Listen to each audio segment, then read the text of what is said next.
by the way dadkan waxa weeye waa dadka magaalada banaankeeda degan muqdisho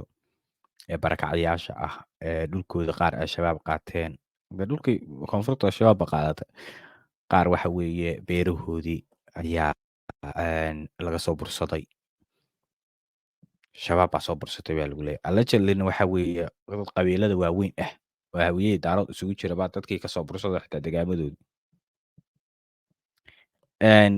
markaa shilimaad baa la siiyaa dadkan banaanka markaa way soo baxaan waxa weeye markay jirto ama doorasho ama waxyaalahan kale soomaalidoo dhan la rabo in la kheyro geliyo bay soo saaraan waxaa ka dhaba sidoo hadda uu dhahayay 10 jeer kusoo celceli aan dhegeysana